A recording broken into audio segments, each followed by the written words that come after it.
Can you explain what Village Care is? Village Care is an international mission organization.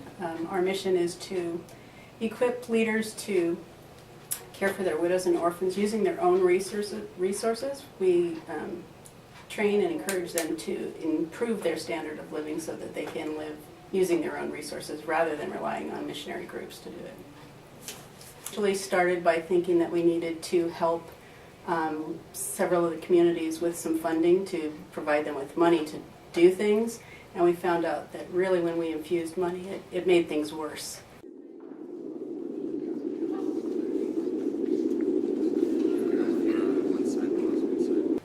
We like to keep the footprint small. You know, we don't want to look like a tour bus pulling up and having everybody pile off. It's really much better relationally if you have just a few people, because you can learn who the person is that you're meeting and talking to a lot better. And that goes for team members as well as the people in Africa.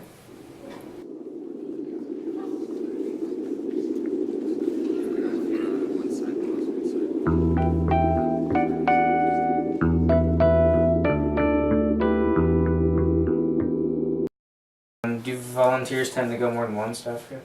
Yes, they do, which is really great. The African people, when they see somebody come back, that really validates who they are, and it makes them feel really like you meant it when you said you cared, because if you were to come back, then you're saying you miss them. So they really just thrive on that. The biggest and most evident, quickly evident, I guess I would say, thing is that after the communities go through training, they can make some swift changes in their behaviors and in their lifestyles. And it's simple things that we do here already. Things like washing your hands before you cook, or when you come out of the bathroom. Things like that they've never been taught. Nobody has ever given them an education on sanitation and nutrition and the simple things that we learn as kids here.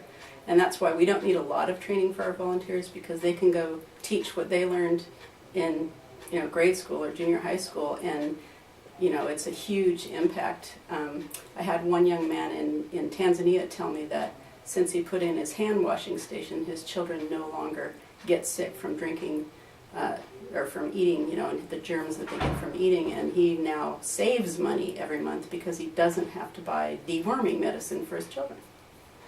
It's just amazing. I had one woman that came from a community in Tanzania. She was the only person from the village that came to the training. She went back, started an orphanage for the orphans in her community. She now has 120 children that she's educating, sort of it's like a pre-K kind of a class, so preparing them for school. Yeah. That changes lives in a huge way. What sacrifices do you have to make to keep it going? Probably work 120 hours a week at this, and I don't mind it a bit. I think all of our volunteers that are truly dedicated, and we have quite a few, are willing to give up spare time with family, that kind of thing. Even the volunteers in Africa are 10 times more dedicated than we are. They really give up everything just to keep things going. It's a big time investment as far as your personal time. The ultimate goal would be to put ourselves out of work. But there would no longer be a need for people to go in and help. That they would in turn, they already do help us and educate us, but that they would be able to just be as self-sufficient as possible and survive with nobody's help.